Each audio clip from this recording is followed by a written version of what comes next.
Dr. Mark Changizi here with your Science Moment. Should you be validating towards your social media following? Should you just be independent of whatever they think? You're just like an encyclopedia that you show up each week or each day doing one particular thing and it does not change as a function of your audience? Or should you be combative, right? And instead figure out what your audience is all about and find out, here, I think my audience happens to be wrong about this, and so I need to correct that about them, in which case you're behaving as a function, you're modifying your behavior as a function of your audience, but in a combative way rather than like in the first case. In the first case, you were more like a preacher and validating what they think. So these are three different ways. I call them the preacher, the encyclopedia, and the teacher, or they're validating and aloof versus combative in terms of the sort of the style. I'm going to argue that for most of us, I think the answer really ought to be combative. All right, let's start though with the preacher or the validating kind of approach. Now, the validating kind of approach, in my case, let's just use myself as an example. I didn't have much of a following before COVID. Once COVID hit, I talked about the kinds of psychosocietal forces, issues with masks, civil liberties, free expression, so forth. So I developed a big following based around that. Now, were I to focus just on this preacher or validating kind of approach, I would just talk about things that group, which is almost entirely what follows me, what they all already agree on, right?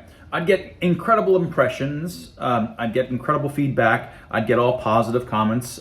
People would just like me because I am preaching to the choir, right? There's a role for that to some extent, because in reality I do some of that because I realize that amongst my followers, there's still some on the fence that aren't in fact fully on board. And so I'm often talking to those and I know that it's not just gonna go to my followers, but it'll be retweeted to other people who aren't on my side, and it can get out there, it can help those on the fence come to my side. So there's still a role for that, but I don't think that's the most important way to drive one's social media behavior.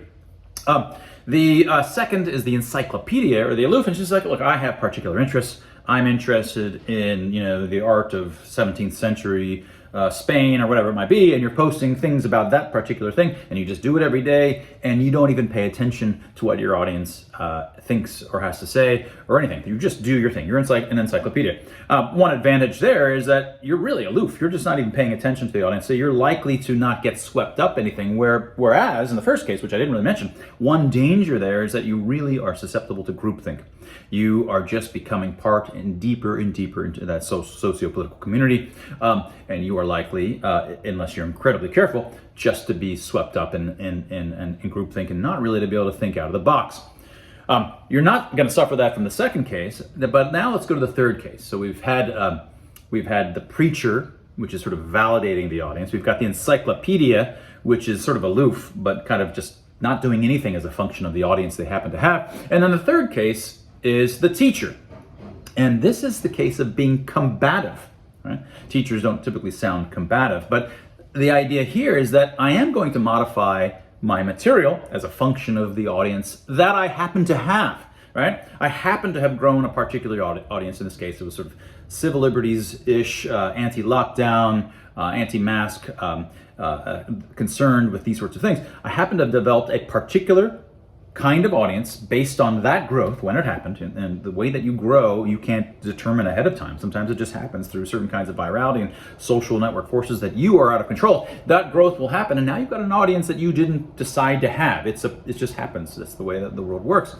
Given the audience that you have, well, they already all agree with me about 90% of the COVID stuff, so I don't need to go on and on about masks. I don't like masks. They all don't like masks either.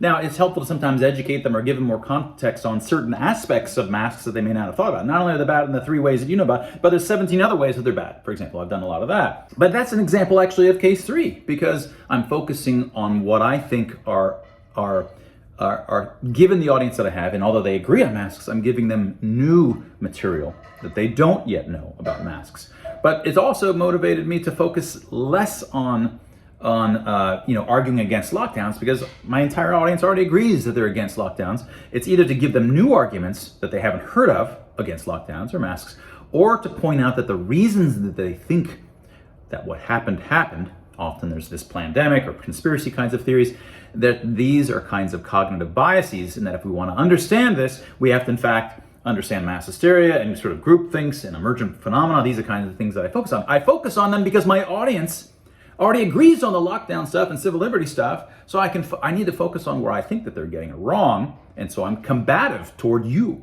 Many of you, I'm combative toward you because you're my audience, and where I see you now getting things wrong, because you're right about those other things. You go, Mark, go back to talking about the things that I already agree with. No, that's my audience already agrees with me on that. I don't need to talk about that. Where I think you're wrong is on these other things, and so I focus on those things. That's the way to be combative teacher. It's information-rich environment.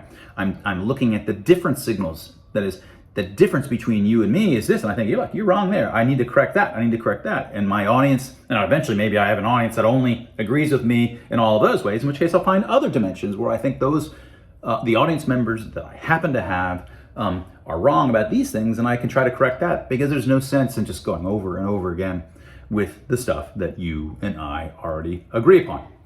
All right, so those are the three ways. I think it's helpful to systematically understand sort of these three simple ways in which none of us are in just one of these boxes, but I think it's helpful to see that there's three and motivate different reasons for why you might want to concentrate on one or the other of these three. And that was your science moment. If you haven't gotten a copy of one of my earlier books that I'll just mention now, The Vision Revolution, it's a bestseller here and in Japan and translated into a dozen languages. The Vision Revolution covers lots of my earlier discoveries on various aspects of visual perception that are as if we have superpowers. The superpowers of an empath sense, for example, the superpowers of seeing into the future a little bit is why we see illusions and things like that. That's your science moment.